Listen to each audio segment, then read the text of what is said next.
nuyu nañ leen bu baax di leen ziar yéen ñi safoo Dakar Buzz TV tey nag dañu ñëw fii ci Thiès ku ne xam na ne ci weeru campagne la ñu nekk ñëpp a ngi jug côté bu nekk ñu seet si koo xamante ne nag leader la di président Alassane Niang nekk fi nga xam ne mooy parti Wareef di président ci coalition bi nga xamante ne mooy naataange askan wi ñu dalal ko nag fekk si ko fas yéene am ak mu waxtaan wu am solo président dañ lay bàyyi nga nuyoo rek daal di présenté wu ci internetu Dakar Buzz TV. waaw Fatima maa ngi lay nuyu bu baax di am mbégte di nekk ak yéen tey di nuyu seeni internautes donc di préciser ne man maay le président du parti jiital Wareef le devoir en mouvement. nekk également le porte-parole de la coalition naataange askan wi. Par ailleurs vice-président de la conférence des leaders. donc maa ngi leen di nuyu di am mbégte di nekk ak yéen tey. ngay doomu Thiès tey nga bokk ci li nga xam ne mooy élection yi mën nga ñu wax rek ban position nga taxawee ak li la dugal ci politique bi est-ce que yàgg nga ci ak yooyu. waaw alors ba mu duggee politique daanaka yàggul cela fait moins d'un an ba ñu créé suñu parti. li tax ñu dugg ci tamit ce sont des raisons yoo xamante ne. xam nga boo toogee di liggéey ci ay réformes institutionnelles depuis plus de 15 ans ngay nekk di jàppale ay réew ci biti ndax man maa ngi nekk di assurer la réforme institutionnelle et de gouvernance au moins de 88 pays à travers le monde loolu boo koy def dafay jur yenn saa ay réflexes yoo xamante da ngay toog di xalaat naan li ngay def ci biti dina baax aussi nga investir ko sa réew. loolu moo jur ma taxaw ne bon je vais ouvrir une parenthèse de ma vie et la consacrer au Sénégal dans le cadre d'un engagement politique. donte maa ngi continuer sama liggéey ba léegi. mais dama jàpp ne baax na ma engagé wu aussi pour appuyer sama pays jàppale ko parce que dañu toll ci tournant boo xamante ne chaque jeune. chaque Sénégalais doit s'engager parce que le destin de ce pays. donc moo ko laaj. léegi nag ci kaw engagement boobu suñu parti jiital Wareef dafa mettre boppam en coalition ak benn coalition bu tudd naataange askan wi.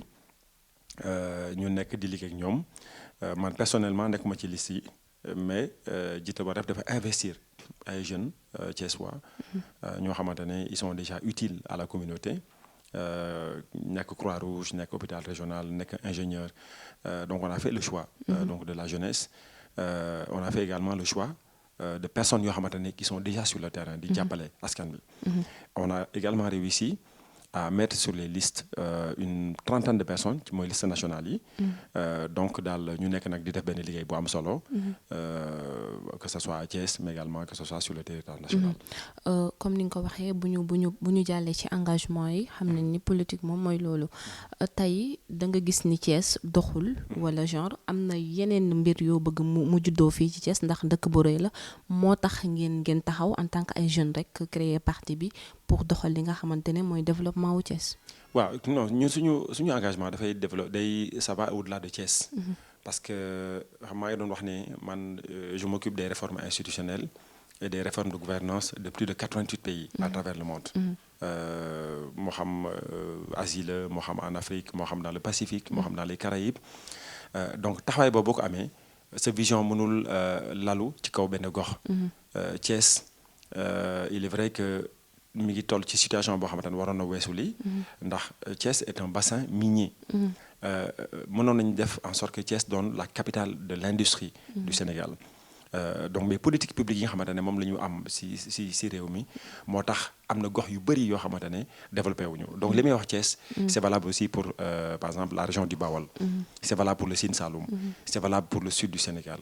donc man sama vision c'est une vision qui transcende les localités parce que c'est une vision nationale et au-delà même j'ai une vision qui est panafricaine. ci lan moo war a doon ñun suñu taxawaay moo tax suñu projet il est essentiellement dévolu je dirais à la situation nationale il est essentiellement dévolu au projet national. Et au-delà de loolu xool ban gis-gis la ñu war a am sur le plan régional. ndax Sénégal dafa bokk ci benn kuréel boo xamante ne mu ngi koy tuddee UEMOA. bokk ci beneen bu ñu tuddee CEDEAO donc politique publique yu ñuy mën a yëpp dañuy bàyyi xel ci ñaari kuréel yooyu. parce que dafay impliquer li nga xamante ne moom mooy suñu droit positif puisque tey lépp lu jógee ci UEMOA wala CEDEAO dañ ko war a traduire ñun dans notre corpus juridique dans le cadre des transpositions et cetera donc on essaie d'avoir une vision d'ensemble boo xamante ne dina régler peut-être des problèmes au niveau régional mais l'essentiel de notre réflexion dañ koy jagleel li nga xamante ne moom mooy les besoins au plan national. d'accord comme bu ñu la déggee gox bu nekk rek am ngeen fa représentant maanaam région yu nekk ci Dakar yëpp. waaw ci Sénégal yëpp. loolu bu ñu tàmbalee liggéey bi donc on s'est employé de façon méthodique à trouver des points focaux dans l'ensemble des régions du Sénégal. tàmbale ko ci régions yi wàcc ci département yi wàcc ci communes yi wàcc ci commune d'arrondissement yi. après nag ñu commencé nag di dugg ci quartier yi. donc aujourd'hui Jiital Wareef mi ngi nekk ci liggéey bu am solo boo xamante ne ñu ngi dugg ci communes yi nag. pour asseoir le maillage territorial donc dans notre. commencé ngeen campagne bi ci yan gox ngeen demagum ak naka la leen nit ñi accueillir. alors campagne bi je crois que démb moo nekkoon suma jumulee suñu 5e jour de caravane. on a mobilisé vraiment des moyens et des efforts pour faire en sorte que sénégalais yi gis ñu. commencé par Thiès. et daanaka je crois que li ñu defagum Thiès fii gis ñu benn coalition bu ko def. en toute objectivité ndax tous les jours ñu ngi nekk ci dëkk bi di sillonner les quartiers. di sillonner li nga xamante ne moom mooy les communes. di wax ak nit ñi di leen di expliquer fi ñu bëgg a jëm. lan mooy les enjeux de ces élections campagne bi lan moo tax mu am solo. donc on essaye d'avoir une approche qui est dynamique une approche qui est pédagogique. mais une approche qui permettra à l'électeur de savoir moom en réalité. bu jógee di voter lan moo tax mu war a voter. au plan national ñu ngi bàyyi ñi nga xamante ne ñoom la ñu investir ci liste nationale yi ñoom ñu ngi bàyyi seen i waar. dem nañu am na Tamba dem nañu Réfane dem nañu Touba. Diourbel et cetera donc liggéey boobu gaa ngi koy def. donc chacun en ce qui le concerne est en train de sillonner. la partie bi nga xamante ne moom la ñu soxla après on va essayer de voir peut-être buy campagne bi di jeex. peut-être mettre en place ay meeting. Dakar lu mel ni Thiès. donc voilà mais ñu ngi ci bu baax. Inch'Allah. ba tax na démb gis ngeen taw na ba mu tawee Dakar gis nga ni mu mel rawatina tamit Thiès am na gox yoo xamante ni ndox mi xaw na leen sonal. est-ce que génn ngeen démb. démb génn nañu sax barki démb parce que Thiès taw na bu baax barki démb. dañoo xaar bi taw bi damay bay arrêté ci lañu génn ndax booy génn nekk ak caravane da ngay am ay matériels yoo xamante ne qui sont sensibles à l'eau moo tax ñu xaar mais bi ñu paree tamit génn nañu dem nañu gis askan bi ci li mu nekk. dugg nañu ci ndox bi gis en réalité la situation dans laquelle les populations vivent. Dakar tamit pare démb bi muy taw dem naa Dakar dem naa ba xool li nga xamante ne moom mooy jafe-jafe yi nga xamante ne am nañ ko au niveau de l'échangeur de l'émergence. et d'ailleurs c'est même ironique. de voir bu ñu waxee pont de l'émergence. échangeur de l'émergence première pluie nga gis li mu jur. loolu moo kenn mënutul dikk exactement loolu moo lay wan ni réew mi. gars yi dañoo tàmmal. loo xam ne ay caaxaan la gis nga caaxaan boobu nag gis nga yàlla du ànd ak ñoo xamante ne ay fookat la ñu. moo tax gis nga lii nga xamante ne ñu ngi koy jéem a nëbb muy li tubaab di woowee ludisme. mooy fo. ñu ngi koy gis moo tax première pluie nga gis ay dégâts. donc dañuy naqarlu li ñuy gis di masawu askan bi. parce que bu ñu la nee inauguré nañu benn pont Kër Massar. ñu teg ci quelques jours ñu toog ñu ne. taw na et loolu jur ay désagréments yoo xamante ne waa Kër Massar ko il se serait peut-être passé de ce pont. loo xam lan la lay wan mooy gars yi sont pas sérieux. lim lay wan mooy gars yi bu ñuy nekk di liggéey en réalité duñ ko jaarale fi ñu ko war a jaarale. gis nga nag loolu boo gis xam nga yaa ngi may posé sa question ne ma la moo tax ma dugg ci politique. lu mel ni bokk na ci. mooy nga toog di gis gars yi di def yoo xamante ne jaaduwul. nga gis gars yi di def yoo xamante ne yow leer la ne nii en réalité ay caaxaankat la ñoom. moo tax loolu boo gisee soo toogee banque see loxo rek yow da ngay nekk en situation de complicité. effectivement donc moo tax vraiment ñu ngi massawu askan bi. et lépp loo xam ne mën nañu ko def ñun en terme de réflexion en terme de vraiment de discussion pour que ñuy mën a jël yooyu en considération incha allah dinañu ci fekk. nga ñëwoon ñu ci lan mooy projet yi dans l'avenir parce que bu élection yi sottee defe naa ne dina am ay activités yoo leen di amal ak projet yoo xamante ne ndaw ñi dinañ ci gis seen bopp. waaw loolu dëgg la ñun on a des projets vraiment pour le Sénégal on a des projets pour donc les différentes régions du Sénégal am na loo xamante ne ñu ngi koy def dañ koy jëm a def ci sutura. ndax ñun suñu borom ak suñu réew ni ñu ko defaree. dañ ci tàmmu sutura. notamment sur le plan social. léegi nag nous avons des ambitions pour le Sénégal te bu élection yi jeexee incha allah nous allons sillonner le pays. dinañ def le tour des régions des départements. de waxtaan ak askan yi. parce que comme ambitionné nañu dem ci élection yi en 2024. on sera candidat. donc loolu il faut que nga wàcc si kaw terrain bi. dem gis Sénégalais aller à la rencontre de chaque Sénégalais. fu mu mën a nekk. dans les villages les plus éloignés ñu dem waxtaan ak ñoom. expliquer leen li nga xamante ne moom mooy suñu démarche. ak di ko jur de manière à ce que incha allah ñu mën a préparer. problème bi gars yi am ci liste yi dem ak ñëw. j'espère que loolu moom dalu leen woon. waaw non ñun liste dañuy sant borom bi ndax ñun ñoo nekkoon 16e coalition bu waroon déposé. waaye jour bi ñu déposé on était la 2e. te ba ñu déposé vraiment aucune difficulté suñu liste yi jàll na. li ngay dégg ci loolu mooy on a été méthodique. bu ñu waree outil parrainage def nañ ko ni mu waree. bu ñu waree concevoir suñu liste on l'a fait comme il se devait moo tax on a déposé notre liste. mu jàll sans aucune difficulté. parce que fi ñu ko waroon jaarale lañ ko jaarale avec rigueur et méthode. moo tax suñu liste yi donc yàlla defal ñu ci sutura. nga représenté mën nañu wax tamit Thiès parce que ñu ngi lay bàyyi xel. mais benn tiis tamit am na fi démb ci taw bi. ba tey loolu rek yan jàngat la lay jox. waaw xam nga. dafa am benn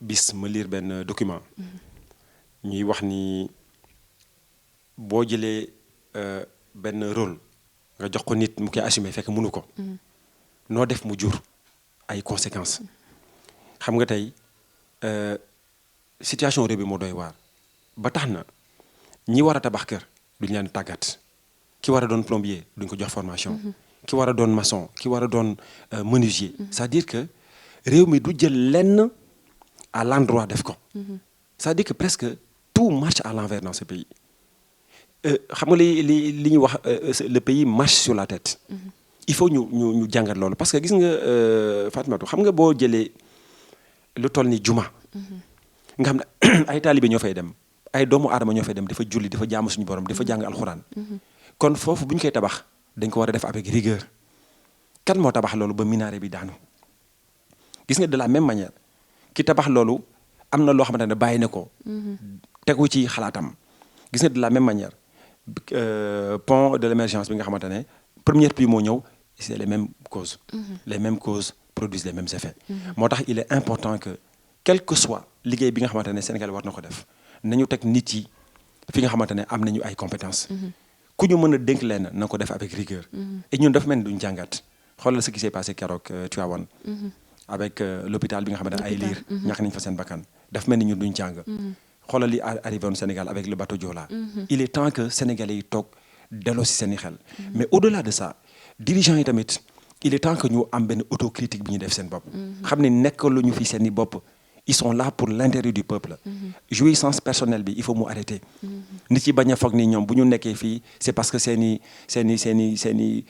chance la wala je ne sais pas parce que dañ ko yelloo non ku ñu jiital tey da nga war a jàpp ne lii c'est un sacrifice da nga war a jàpp ne lii sacerdoce la da nga war a jàpp da nga war a sax tiit ki fii ku ñu fi tabb nga nekk directeur wala ministre wala premier ministre wala nga nekk président da nga war a tiit ci sa borom xam ne yow charge bi ñu teg sa kaw nii tey da nga war a ñaan suñu borom mu lay jàppale pour que nga mën ko assumer mais lan la ñuy gis fii ku ñu fi tabb da ngay def fête parce que on est dans une logique de jouissance il faut rompre avec ça moo tax ñun suñu engagement vraiment il est mu par le dessein de servir l'intérêt général et non pas de se servir parce que da ngay ñëw nguuru non il faut arrêter ça mais sénégalais nag ñoom ñoo mën a mettre un terme à ça voilà duñu daaneel te duñu ñëw ci li nga xamante ne leader yëpp fan yi bu ñuy campagne sax dañ koy tudd muy loolu nga xam ne moo dal François Makomba ba nga xam ne ñëpp ñu ngi naan lan moo ko rey coow li bari na bëggoon nañ fi amal rassemblement mais waajuram bu góor ne leen nañ ko delloo ginnaaw rek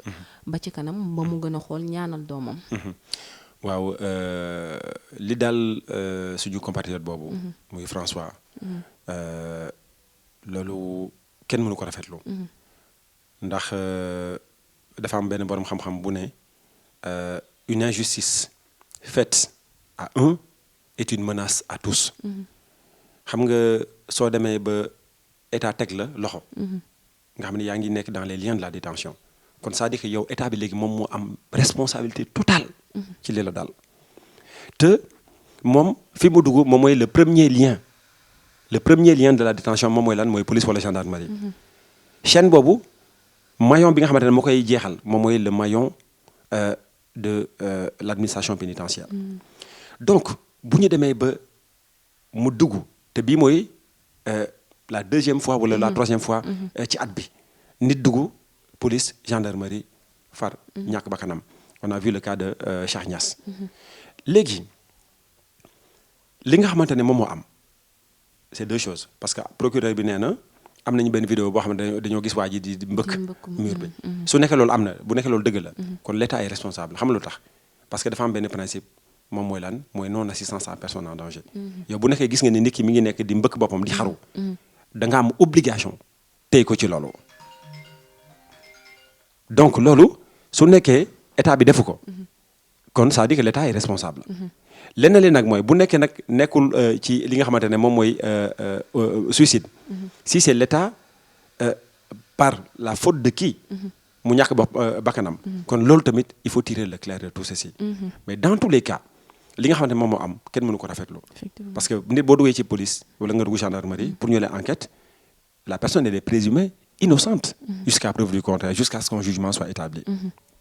mais comme waa ji ñàkk na bakkanam. te jugé wuñu ko. donc dañuy jàpp ne c'est un innocent qui a perdu la vie dans les liens de la détention et loolu kenn mënu ko nangu.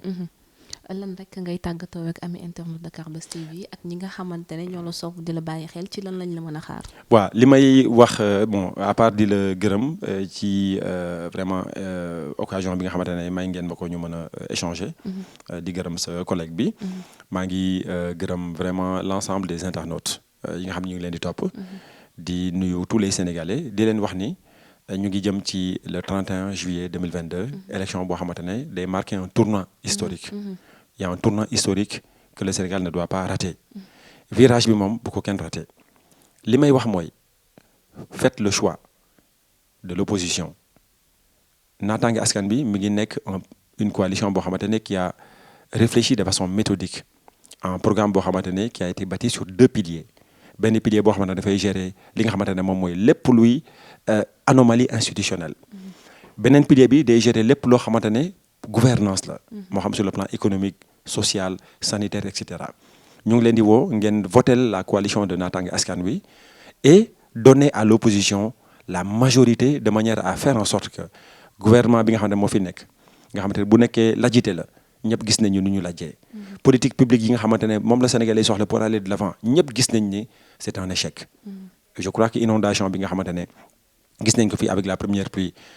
wane na à quel point ces gens dañoo tëlee kon nag ñu ngi leen di woo vraiment ci élection yi ngeen votel ñu ngeen équité seen i kaddu ak seen i baat ngeen jàppale ñu ci élection yi. pour le reste on vous donne rendez-vous puisque nous comptons aller au-delà des Sénégalais pour d'autres ambitions bu neexee suñu borom xam naa ne dinañ ci gën a waxtaan. incha allah merci beaucoup monsieur le président nit ñi dinañ la bàyyi xel incha allah rawatina askanu Thiès lii lañ leen indiloon am internet Dakar Buzz TV di leen wax rek ñu leen di jox dig daje ba beneen yoon incha allah à la prochaine.